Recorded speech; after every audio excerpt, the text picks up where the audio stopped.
to the second click. So once you click go on the next one, there'll be a 7-second delay, then it'll go. But I think it's saying live on my box. So yeah, so it's live on mine as well. I'm assuming we're so live. we're live, mate. Welcome to the 33 show.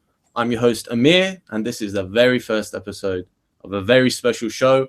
And I have a very special guest, Nathan Oakley, with me today. Nathan, hi. How you doing, Amir? I'm good, man. How are you? Superb. Glad to be the first guest. Honoured. Thank you. I'm glad to have you, man. We've been, to be honest with you guys, we've been at this since what, 3 o'clock? Was it 2:30, 3? 2:30, I think. 2:30, right? And we were gonna do it pre-recorded. That didn't work. We got on a hangout, it didn't work. So I think this is like the 3rd or 4th attempt, but we finally got there. So Nathan, yeah, I hope they don't cut us up like they did with you and Math Bowland. Do you remember that one? I think it was the first time I did it. Could just be dodgy Wi-Fi. Maybe. But anyway, so how you been? Me? Superb, as always. Life on Flat Earth is fantastic. I'm happy as cheerful as you always do, man. I love watching your videos. I think I was the first or the second. What was I? The second or the third you interviewed on your show, Flat Earth UK? I did one show on my own. Then I did 2 shows with Jamie, Fake Spaceman in Space, and I think you were number 5 though. I don't know how that works. I must have had someone else on. Okay.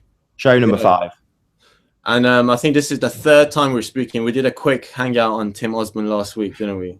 Yeah. This is the 2nd video call we're doing. So yeah, like I said, this was a very special show. So I've got a special guest on. Me and you didn't really start on good terms, did we? I remember our very first comments.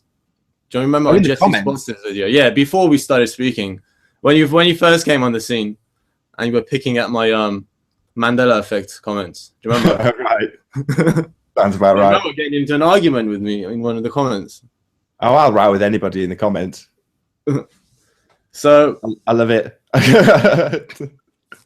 So I've got a few questions, Nathan. What I'm going to do is, because the thing is, guys, we were going to do, like I said, we were going to do this offline. So I had everything planned. We were going to cut the video when we made mistakes, but now we can't do that. So I'm going to go off my notes. So why don't you start off by telling us how you found out about the Flat Earth and what made you want to start your channel, Flat Earth UK?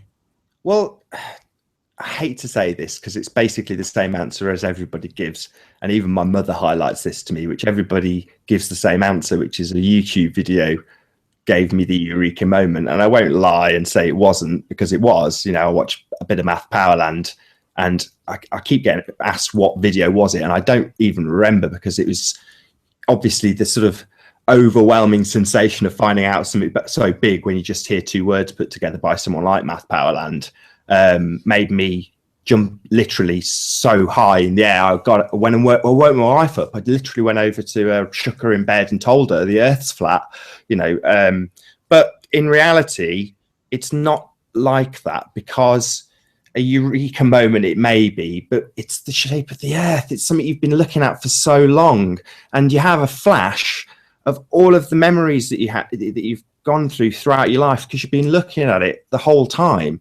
So once the penny drops, I started thinking about sort of flights all over the world and looking out the back of the plane window in that nice big, the one with the door, and just seeing the vast expanse of flatness so many times. And then in your mind, you're telling yourself that it should be this curve that you're eventually going to realize but can't see. And the whole time, the whole journey, however many hours, 12, 13, 15 hours of traveling, all you see is the flat expanse for the entire time. And then you're told at the end of the journey that you're on the other side of the globe, and you kind of scratch your head and just accept it. But it's all nonsense.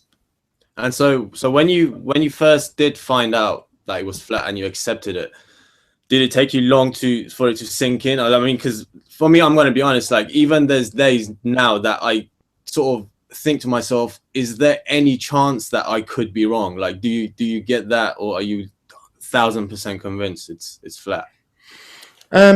Well, if you phrased it flat Earth, it's such a dilution of reality, because it's not flat. It's a farce to say that it's flat. We've got topology, we've got you know, things like the Mariana Trench. You've got the Dead Sea, which is below sea level. Sea level means nothing, the things moving and rising and falling. You've got no reference for anything that's flat. It's just rubbish. But as an overall concept, as an idea, like I say, I've seen it my whole life. You know, there's nothing in any of the information I've witnessed to tell me that it's a globe. Nothing. And then when you go and look for them, so, you know, when you find out about flat Earth, a lot of people will start looking into the heliocentric model. But I was a bit of a NASA fanboy. You know, I was subscribed to the NASA channel, which is actually called Science at NASA, and I'd watched it for years and always had that sinking feeling at the end of every single YouTube video that they released, which is, you know, just an uneasy feeling of, this is kind of, it doesn't make any sense. I haven't seen anything real. You know, you're watching cartoons, or I did, and that was kind of where I was left feeling a bit empty, because you didn't see anything for real, but you kind of thought, well, how can they show it you? They can't film themselves filming. And you kind of make your own excuses. And people will make much lengthier excuses for the rubbish we're fed from people like NASA. You know, it's the list goes on and on. The rubbish they feed us is just, you know, it's incomprehensible when you know about the lie, and you know that people will look at the cartoons and actually think they're real. Yeah, I mean, for me as well, I've always had in the back of my mind there was a feeling of unease, that I knew something wasn't right, but you don't question it, because you've been programmed in such a way that you doubt yourself. And I mean, and once it came out and everyone was talking about it, it just dropped. I was like, all the guards came down, and I was like, yes, this is how it is, and I was right the whole time. Like, that gut feeling that I had was right. And for me, that was the most satisfying thing about the whole thing, is that in the back of my mind, I knew something wasn't right. And when it came out and it clicked, and I was like, that's it. So I think that for me was one of the things that reassured me again, that the gut feeling that we have is something that we should listen to more often. And we don't, do we? I mean, a lot of people would just rather listen to something they're being told than to go with what they feel is right. Would you agree? Well, being told is the key part of that. And if, like me, you're not that into television, I mean, I'm fully subscribed to Sky, and, you know, apart from having no movie or sports packages, you know, I have television access. I just don't watch it because it's, on the whole, it's a load of drivel. It's all contrived. And that, when you say people are told, well, being told is, you know, summed up nicely by people like Math Powerland, when they, you know, they present you with it through a 16:9" phone screen or iPad, and that's what being told is. And when you're not watching TV, I gave up on TV through financial reasons at college. You know, I couldn't afford rent and TV, so TV had to go. And I watched movies. I had a projector and a video recorder, and I literally shoved a screwdriver in the back of the video recorder so that the TV license man wouldn't fine me for having a tuner in the house.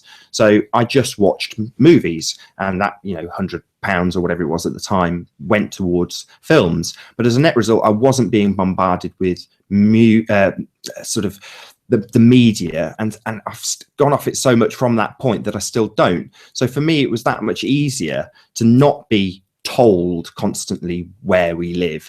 And most people are so fixated on the TV, Facebook, whatever else it is that their social media platform that they prefer is, that they're being bombarded subliminally with pictures of globes. The language that's being used is all about globes.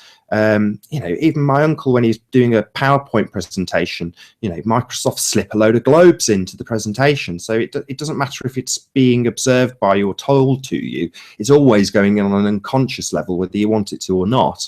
So it's kind of not surprising that people fight against what they're told, because they're so immersed in it.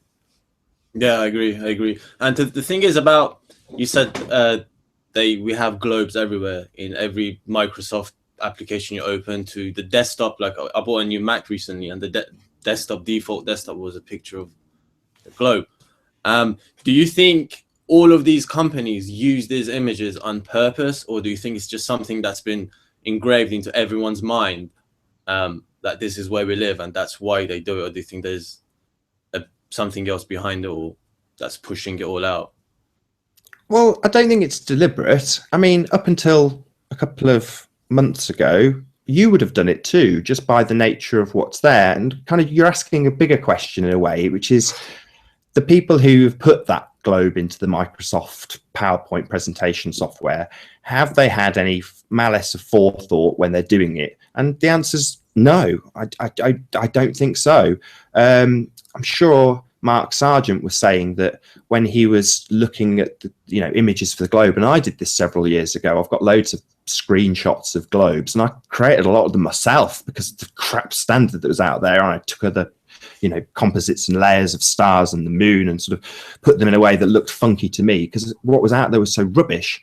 And Mark Sargent did the same. He was looking for a screenshot for his network. Well, the guy's the biggest flat earther out there, he's but he wasn't looking to deceive anybody when he wanted to put them onto the screens of every network. So no, I don't think it is. I think it's just the socially accepted standard. We live on a globe. That's kind of, even Sheridan said it, when his wife suggested to him, well, do you think it could be flat? No, he braced against it immediately. No. They can't go back that far. There's certain things we just know. And based on that, it might have, the reinforcement, the malicious element of it might have started 500 years ago. And it might not have been malicious. It might have just been ignorance. You just don't know. The perpetuation of it for the people who do know, and we don't know who they are, yeah, that's malicious. But who are they? I have no idea. Yeah, who are they? I mean, that's the ultimate question, isn't it? But like you said, and you said it's this lie. It's gone on for what, 500-600 years. A lie can never sustain itself forever, right? And it's gonna crumble. And do you think that's happening now with this whole flat Earth and the shape of the place we live in? Or are we just it is happening now. I mean, I can't really say it's because it's not an opinion. It just is. You know it, I know it. And from what Jamie, Fake Spaceman in Space, said when he had his account, Fake Clouds in the Sky, there was a flat Earth renaissance then, and Math Powerland, no doubt, was part of it, pushing it, and it got suppressed and fitted away into nothing. Now it's had another resurgence. It's like another wave of flat Earth, but this time it's a tsunami. It's not just a little trickle of people in some back corner. You know, when Mr. Flat Taxi Rainbow Chemtrails talks about people getting into his cab and talking about flat Earth, and the very fact that he's on the street tapping people on the shoulder in a metaphorical way and saying, "Did you know the Earth's flat?" means that this is not being contained. It's crumbling. And the reason is because it isn't reality, the globe, that is. It's not where we live. There's only so long that you can convince people. And then when you have to reinforce it with complete hoaxes, complete forgeries, NASA and their pictures, people pick, that's where they've fallen down. That's where they've expanded the lie too much. By presenting us with garbage that in the 60s might have been convincing. In the 70s, people are less interested and probably don't even care. Now we're deeply interested. I've searched for pictures of Earth from space back in 2005 or whenever it was I got a computer before last, for the same reason as Mark Sargent. Everybody's interested in it. I wanted 24-hour imagery. I always thought, why haven't we got pictures of weather? So people are always thinking along these lines, and they're discarding those thoughts less and less because they can, look into it and, like Wakey Wakey says, poke their finger through the paper mache of lies and realize it's really thin. It is, yeah, it is, and it's crumbling down. So do you think, have you seen this change around the people that you live with, or your immediate family or your friends? Have you seen the truth spill over into your immediate life or not?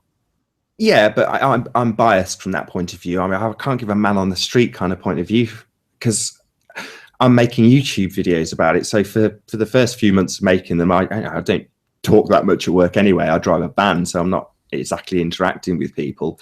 But when I'm loading it and I have brief interactions with people, the only conversations I would have would be about their religion. I spoke to a couple of pagans, but they certainly, I was the one asking the questions. They weren't quizzing me about flat Earth until, somebody somewhere finds out that I'm making flat Earth videos, and now I've got the odd person coming up going, "Of course it's a globe." And you go, well, glad you think that way. I'm here to give people shopping, sort of thing. In other words, it's not a daily occurrence. But on the other hand, my mom described a plumber that came round. I think it was a plumber, something like that. They've just got a new house. And he was telling her about NASA and saying, well, of course the NASA stuff's rubbish, but you don't believe in any of this flat earth stuff, do you? To my mom. And she went, actually, my son's a flat earther. And that's how that conversation went on. And it kind of echoes the stuff that Mr. Flat Taxi Rainbow Chemtrails is seeing out there, which is it's reaching the minds of the people out there. And even the negative stuff, even when, Channel D News debunks flat earth and says flat earth busted with big letters, it doesn't actually help the anti-flat earth cause at all, because it puts it into the minds of people who will just search for videos. So even by trying to combat it with more lies and bigger missions to wherever, it's not going to help, because people just look into the lies more. Yeah, that's very true. It's very true. And it's very strange because you would expect NASA to sort of pull away after this sort of revelation, but they're doing sort of the complete opposite, and they're just pumping out lies after lies that in a way are, they seem almost done on purpose. It's completely intentional. I mean, yeah, you've got to ramp up. If you're going to lie, you've got to lie continually. The web only collapses if they, stop piling on more. But it's back to, I've got none of the good analogies. Wakey's one again. You poke through that paper mache, or you pick one part of that web, and it all just collapses. Falls down, yeah. Hopefully it will be in our lifetime. I personally can't wait to if there was like a like Matt Powell, and if he managed to somehow get everything sorted, get the ships, and start looking for recruits, I'd be probably one of the first to get on that ship and really out of here. Yeah, would you not? No way. I value my life too much. I mean, the one thing that Flat Earth has made me realize is that we have a significance, and without making it sort of self-indulgent, you kind of feel a lot more grateful, for just being. So to say, would you go down and risk what you've been given to prove a point? Well, probably not. Doesn't mean I don't, have a lot of admiration for people who do want to do that. But no, I've got a wife. I want to have a family. I want to live till 100 if I can. I might sound selfish, but I'm quite happy in the fact that it's flat. I've seen it. I've travelled around. I've been to enough places and seen enough stuff for me to go, yeah, I'm quite happy. If someone says it's a globe, well, you're entitled to believe whatever you like. I don't go up to people at work saying, did you know the earth is flat? And while I might create that persona on a video to make a point, that's me in front of a camera making a point about flat earth, which is a big and dramatic subject. And there's no over giving a too big of a deal to flat earth, because it is a big deal, but it doesn't mean that you have to, let it, turn you into some sort of crazy, like the obsessed. The born again Christians. They want to make everything about converting people, and people would just see you as nuts if you constantly did this. So I don't know. Presumably you don't do the Mr. Flat Taxi Rainbow Chemtrails thing and literally go out on the street telling people it. I don't know if you do or not. No, I don't. But the way I was looking at this, when I said I'd be up for going to the edge or whatever, is the way I see it, if tomorrow they come out and say, yep, the earth is flat, we've been lying, and a few days of chaos, and then everything starts going back to normal, and then people start sailing out, I would rather, after all of these lies of watching like a planet on TV, now that the truth is out, I would rather go and see it for myself. Do you know what I mean? To see what's on the other side. That won't ever happen, though. That won't happen. I mean, it will not in a million years. It's never going to happen. They're never going to come forward. There's not going to be a TV broadcast saying, we lied, we got it completely wrong.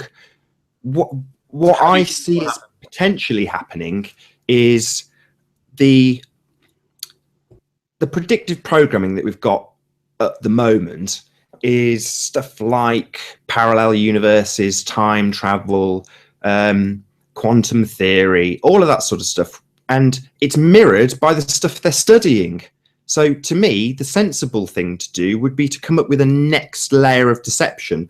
And if you read how the globe lies got to us, the next level of deception is pretty much hiding in plain sight. But people like to focus on the Illuminati programming, which to me is just a method of getting people to believe that the powers that should not be,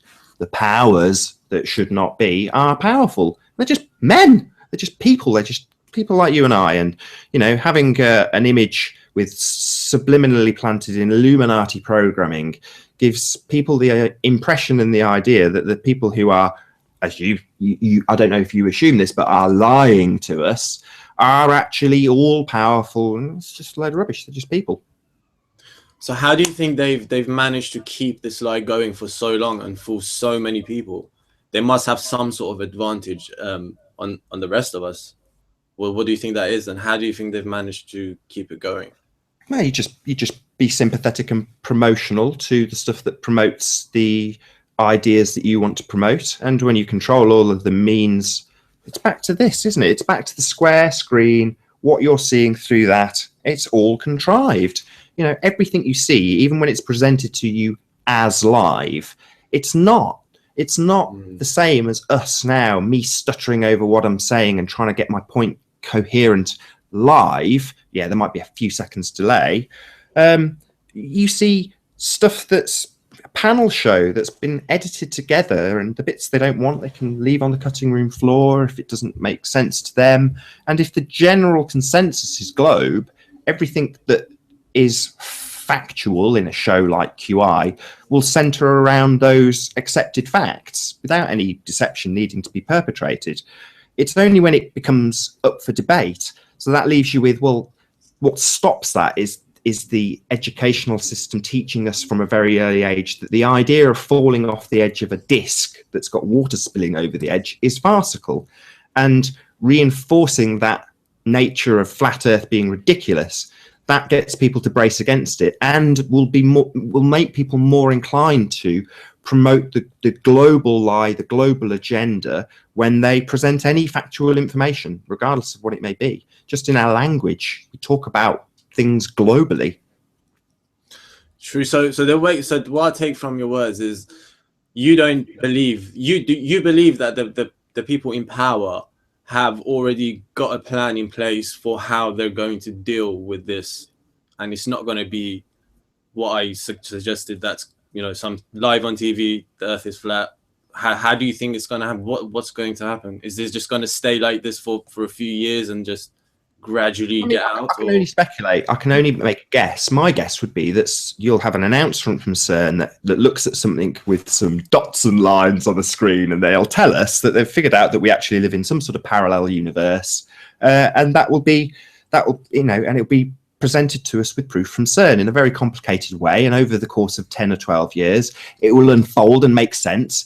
And the ideas we will be very comfortable with because we'll have already been presented with them through Star Wars or Back to the Future or Quantum Leap or Red Dwarf or any number of the current, you know, or past shows that they've presented to us already. So if you're going to have, you know, a couple of 1,000-year-old lie roll out, you've got to have something better to replace it with. And you can't just come out and tell people that we live on a plate of jelly in the mind's eye of a professor from the future. People won't accept that.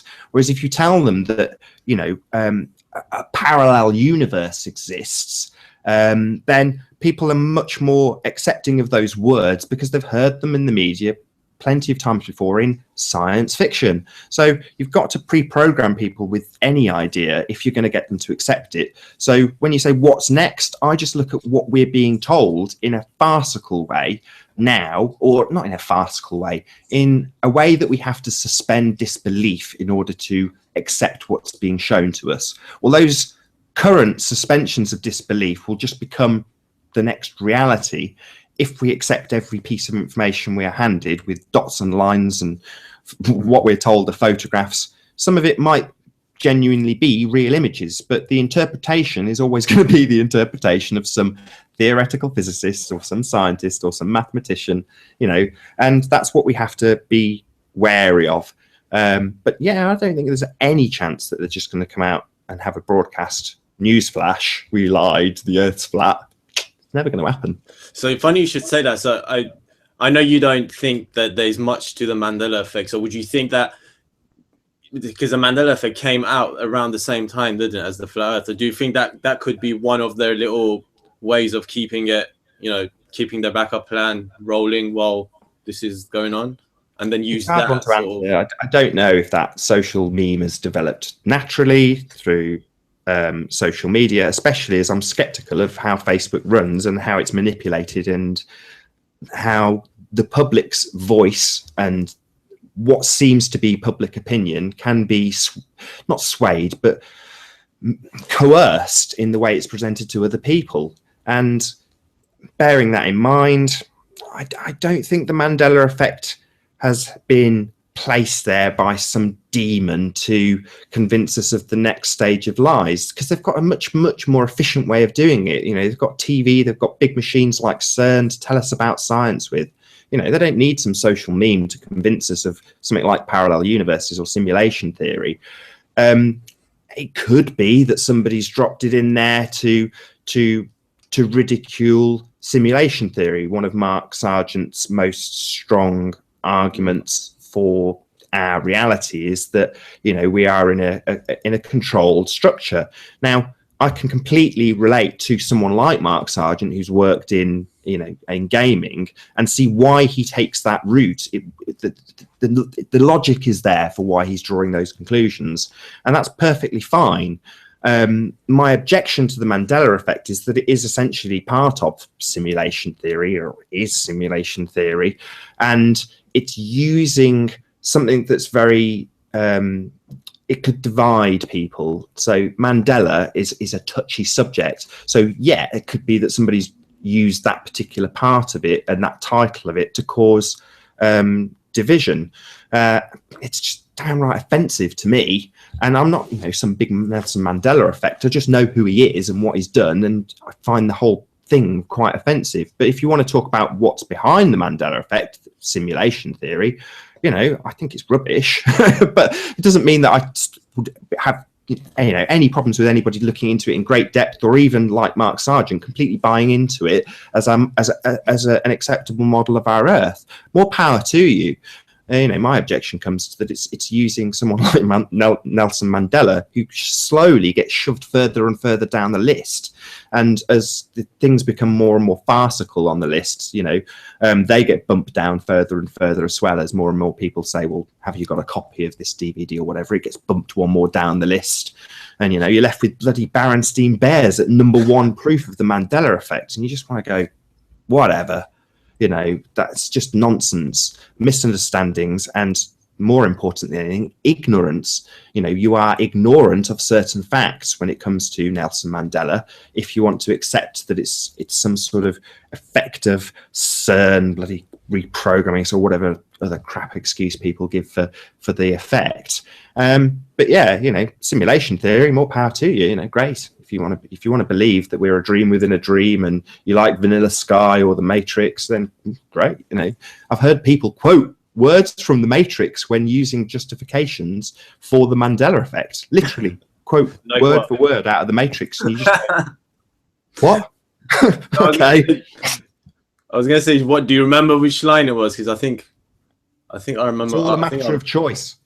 Huh? It's all a matter of choice. So Nathan, I've got 2 more questions on the flat Earth, and then I wanna, because you reminded me of something, and I want to move on to something else. I want to talk about trolls for a little bit, and not too much. Just quickly, we want to skim over a couple of things that we didn't get to clear up last time.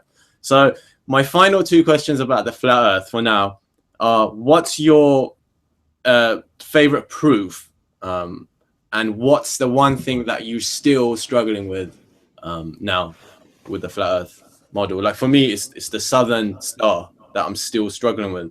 I've seen some good attempts at explaining it, but I'm still not convinced. So what's yours? I haven't got a favourite proof, if I'm honest. It's, as I said right at the beginning of the show, it's when the penny dropped, when I heard those two words, flat Earth, number one, I didn't think hills don't exist anymore or mountains don't exist anymore, or that the entire Earth is based on the principles of our ocean that are moving. You know, I get that it's a generalization, but when that penny dropped, the flashes that went through my mind were all of the things I've seen throughout my entire life, none of which involved a curved Earth. If you wanted me to sum it up, I can only use the words of other people who've summed it up much better than I have. You know, there is no curve. That's it. You know, there's nothing more to say about it, really. The skeptical argument that you can't prove it's flat, yeah, you're right. I can't go out and run a tape measure along it, stick a spirit level on it and go, look, it's flat. If you drained our oceans, the look with the viewer would be more astonishing than what we see from the highest mountain top. You know, so the concept of flatness, I can't really, you know, I can't justify it. So people will always pick apart flat Earth, but it's just it's a realization, as opposed to, here you go, here's a long list of proofs that I can put in front of you that you can't pick apart. The good thing about the globe lie, it's one of the, you know, I like this about it, is they've got all the details worked out. You know, any little avenue that you might be able to look at, you know, if you do a proof on flat Earth, there'll be 100 globe head debunkers putting comments on saying, well, what about this? What about that? What about the other? Because they've already looked into all those avenues and come up with debunkings against them. And short of going through every single flat Earth proof with every single commenter, you know, debunking or picking apart the lies one at a time, you drive yourself insane. It's like I say, it's not a favorite one. It's more a realization of the reality of where we live.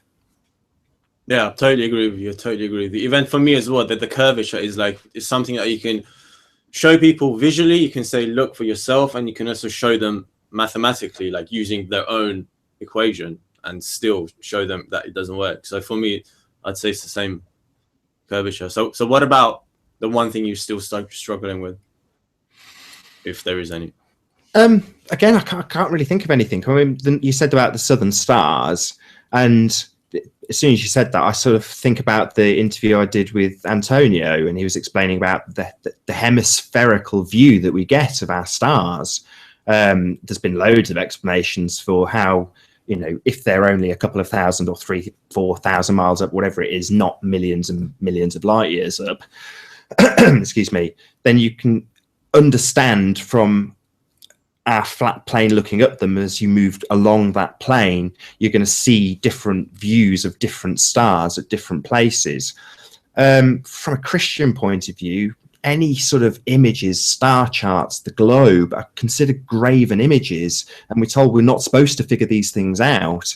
So the stars are an interesting one, because I've been in the southern hemisphere and looked at the stars. I wasn't a flat earther and paying loads of attention to it, but I was looking up, and I still have done my entire life, and they're a wonder. You know, they are the most amazing thing you can ever clap eyes on. When my parents lived in Wales on a farm, they lived in an area of Britain that was the least light pollution in the entire country, and you could look up and see the Milky Way floating on by, see what I at the time thought were satellites floating on by, all sorts of stuff going on there.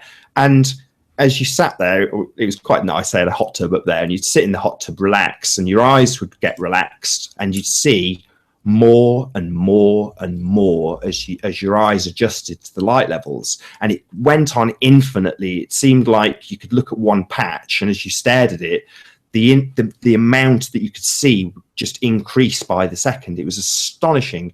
And I don't get that sort of view from Warwickshire, but you know, it's still a night starry sky, and it's still absolutely superb.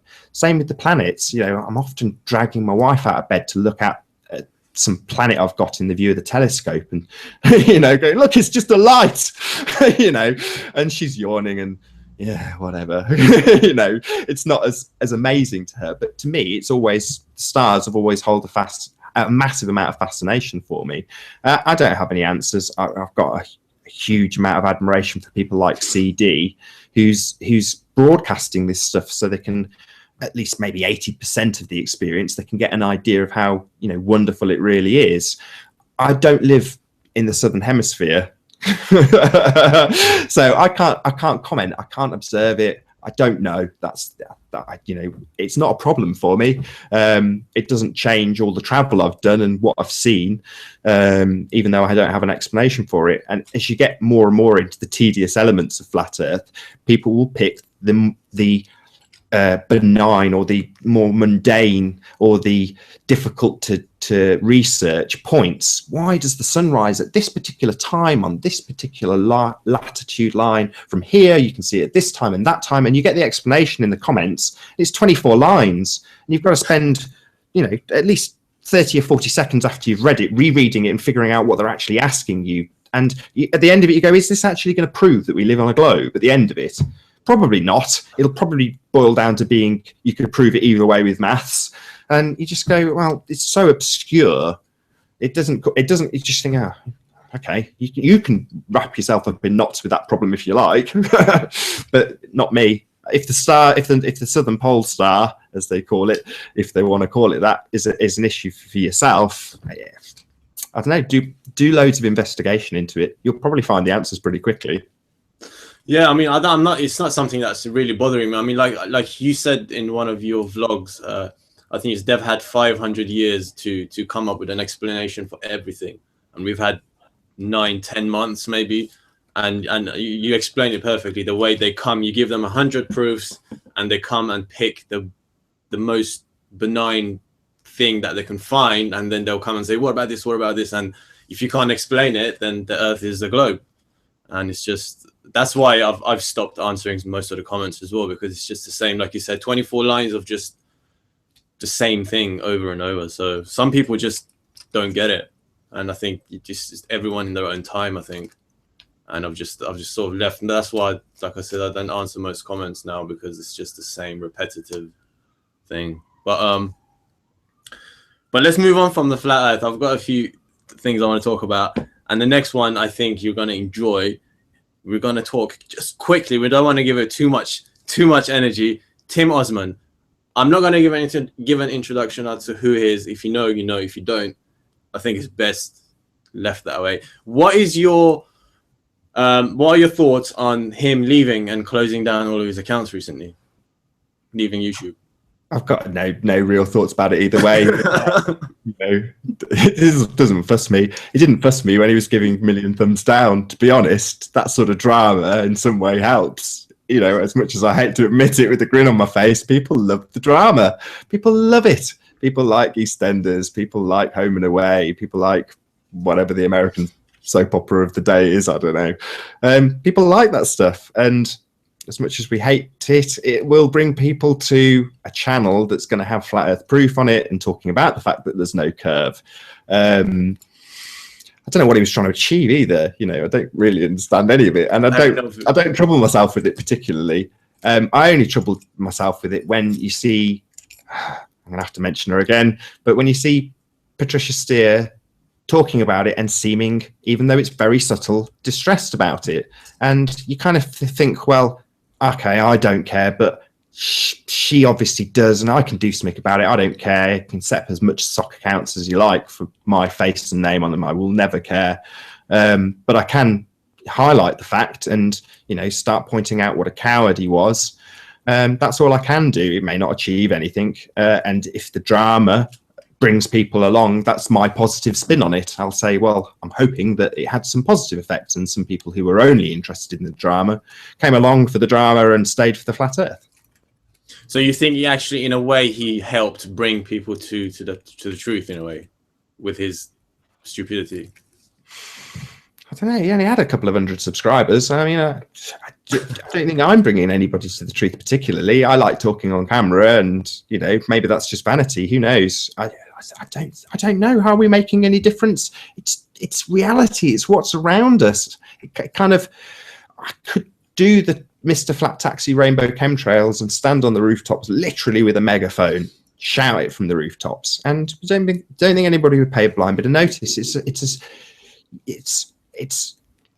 We can only contribute to that penny drop moment where people start thinking about where they live themselves, but you can lead a horse to water, but you cannot make it drink. That's true. You know, the way I see it as well is you can't help everyone at all the time. I mean, it's every person's responsibility to live their own life and sort of create their own reality in a way. And I think what most of us are doing is each one of us is creating their own reality, but together. Do you know what I mean? So in a way, we're co-creating, even though there's a small amount of people. In a way, it's like we're living in a different bubble, in a different sphere, no pun intended, to everyone else. Does that make sense? And so we're just creating as we go. Definitely. I mean, I remember my cousin. I don't interact much on Facebook, but this happened to be on Facebook. And she was kind of saying, who do you think you are making these videos telling people what shape of the earth is? You know, we're totally insignificant. You know, we've all got to just pay our job, pay our taxes, do our jobs, get about our life. It doesn't matter what one man thinks. Why are you doing this? And I replied, au contraire, we are significant. If we live on a flat plane, we are all there is. That's, you know, we are so much more important, and we are very much significant. And our abilities and what we are capable of is probably why this lie exists, to keep us well and truly under control, not let us realize our potential or that we're in any way special, because that's what the globe lie does. It makes us completely and utterly insignificant, unimportant. And Flat Earth has the opposite effect. It empowers people.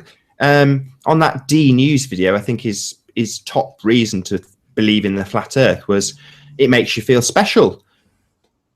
Well, yeah, it makes you feel special.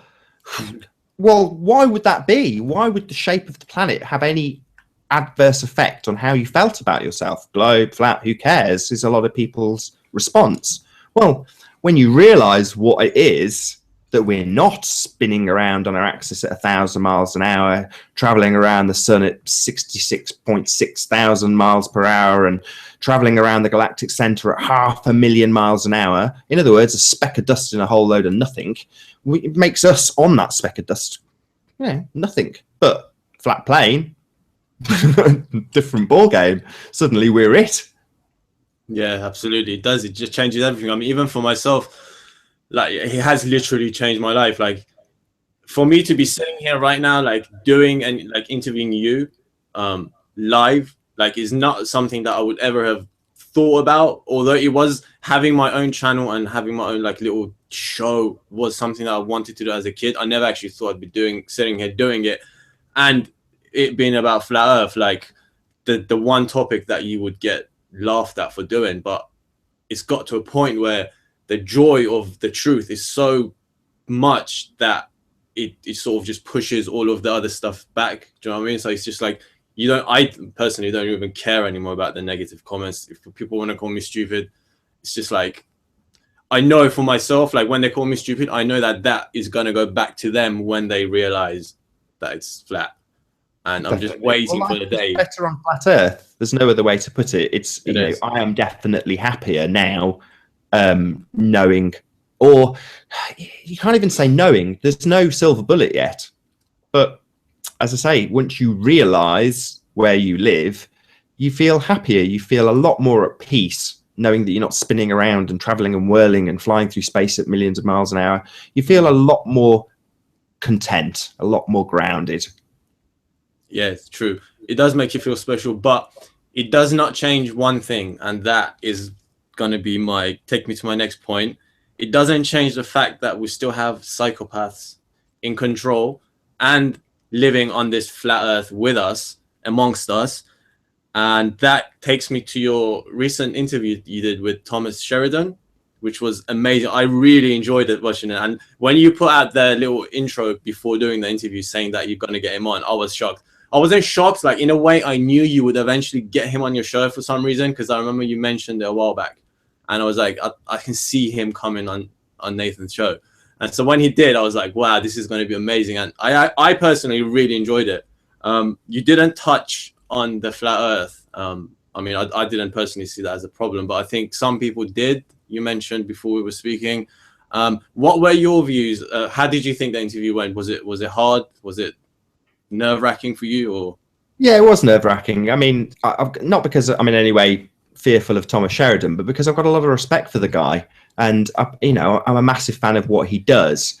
And before he did his Yule special and New Year's special, I was contacting him saying I'd really like you to come on the show, and I knew full well that he did not believe in flat Earth, and well, he is actually anti-flat Earth. I knew that, but it doesn't make any difference to the information he has on psychopaths. And I kind of wanted to make that point clear to him. You know, I know you don't believe it's flat, but I really value your information. Now, I can make the connection to the globe lie and whatever I like, but the information he was presenting, after reviewing it, he said world. In other words, he was clever enough to not get to the point where we had to argue about it. And for me, it was nice to demonstrate to people who are currently being accused of being in a cult, flat Earth cult, that they are alienating 99% of people by saying, what, you think it's a globe? Well, unless you're prepared to debate me on this subject and make that the main focus of our topic of conversation, then your opinion is of no value. I've even had guests say that they would completely ignore what Thomas Sheridan has to say now because he's not a flat earther. And you think, oh my God, you know, no wonder people think flat Earth is a cult. Unless we see things from the flat Earth point of view, their opinion's invalid. My God, that's frightening. You know, if a news reporter was presenting a news report about something very factual and accurate and confirmed, and there was no hoax involved, but you found out he was a Muslim, would you suddenly disregard everything he'd said because he had a certain faith? It's ludicrous. But yet flat earthers will do exactly that. Oh, you don't believe it's flat, or you think it's a globe still? Oh, well, we must debate this at length. Everything else you have to say is irrelevant.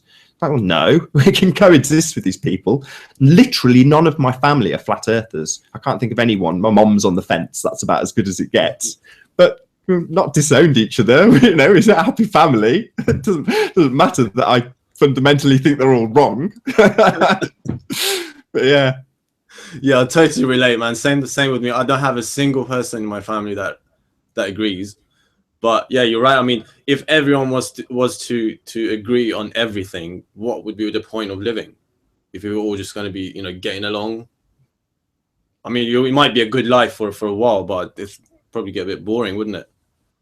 Yeah, definitely. I mean, don't get me wrong. I'd love everything to be peace, love, and harmony. But unfortunately, there is always going to be a percentage of psychopaths in society, and they rise to the top. There's no other way to describe it. So unfortunately, yes, psychopaths do run our world by the very nature of its structures. And I wanted Thomas Sheridan to talk about that. For me, debating his flat earth beliefs was unnecessary. He's put out his opinions on flat earth, and I've even put out rebuttal videos addressing those points. Phuket Word or Nick did a really good job. He even got a comment from Thomas Sheridan saying, you know, thank you very much for breaking down all of my points and doing a very coherent rebuttal. And you think, you know, good on you. So I know full well that he's seen the rebuttal videos, he knows the points of view, he studied it. It hasn't changed his opinion. Well, I haven't got a show to convert people to flat earth. I'm not a flat earth evangelist. It's just not the purpose of the show. If I choose to relate what Thomas Sheridan says to the globe lie, that's my choice. However, you could still watch that show as a believer in the globe and translate it into the flat earth lie if you choose to do so. You could say, yeah, Thomas Sheridan's bang on, and what he said in the past about the flat earth psyop is absolutely correct. They've pumped loads of money into fooling people into this rubbish. But you just transpose the word flat earth psyop with globe psyop, and you've got the exact same result. So during the interview, he used the word world, and that's good enough for me. You know, I didn't need to challenge his beliefs and try and convert him live on air. I'm glad he came on the show and did it, and I think it would have been very disrespectful if I'd have even attempted to do that. It's a shame he didn't bring it up. I had my fingers crossed that he would bring the subject up as the guest. He didn't. No problem. Well, I actually think the way you went about it and the fact that you didn't bring it up is is going to work in your benefit, because I think in a way for him, it could have been testing the waters. He could have just come on the show to see what kind of people flat earthers really are, because from his comments before he did the interview with you, the things that he was saying, the jokes that he was making, it just showed me in a way that maybe he hasn't really interacted with many flat earthers, so he doesn't actually know much about what the people are like. And for him to come on your show, I think it says quite a lot. And the fact that it went well, you didn't bring it up, you didn't force him. So I think actually he might come back. So maybe if you approach him again for a second show, maybe that was him just testing. Well, it's like anybody. I mean, almost immediately after interviewing Flat Earth British, you know, something happened a week later with Tiger Dan's videos, and I immediately got back in touch and said, look, you're my man. Same with Tim Osmond thing. I got in touch with you and I'm like, you've been doing loads of detective work. This is suddenly a prevalent subject. Can you come back on? And I've no doubt whatsoever that Thomas Sheridan will have some big news in the not too distant future. And I'll be the first on the phone to him. It doesn't matter who it is. You know, if Matt Powerland had big news tomorrow, I'd be chasing him like mad, saying, please come and talk about it on my show. But as for just he did a really good job in the hour. It wasn't quite. It went over a little bit, but in the time allotted, pretty much, he answered all the questions I had and gave he's a really good insight. He even had new information, stuff that I hadn't picked up on from watching probably thousands of hours of his material. There was new stuff in there that I got out of it. You know, it's just fantastic. I was really delighted. So yeah, I definitely. If he had some big news tomorrow, I'd have him back on in a heartbeat. Cool stuff. So where can people find your channel? Do you want to give a little quick plug for yourself? Do you have a website? No, not at all. I've just got a YouTube channel. I mean, I've got a couple of other channels that I've used in the past that I do occasionally put a couple of videos on. One's called Oakley Cord, all one word, and the other one's just called Nathan Space Oakley. But the main channel I put most of my flat earth videos on is Nathan Oakley 1980, all one word. Nathan Oakley 1980. Well, it's been a pleasure having you on my show, man. I know we struggled for so long, so I appreciate you sticking by, man. I think if this was any other person I was interviewing, because I'm actually supposed to have Santos Bernacci on as well. And I'm thinking if, for example, he was to be the first guy me interviewing and we had gone through what we went through, he would have probably not stayed for more than 10 minutes and gone. So I'm glad that you stayed, man. So thank you. No, it's an absolute pleasure. It's a baptism of fire doing your first show. I mean, it might have been a couple of hours of fiddling around, but I'd much prefer that I just sat quietly while you tapped away and scratched your head, and then we just did a good show and we're relaxed, because we are, you seem really relaxed and you've been a really great host. You've kept me chatting. So thank you very much for having me on. It's been a lot of fun. And I think that because I was planning on doing these pre-recorded, and this live thing is quite fun, actually. I don't mind it. So maybe we'll continue this in the future. And we've had 80 viewers on average throughout. So thanks to everyone for listening. And is there anything else you want to touch on, Nathan, before we close off?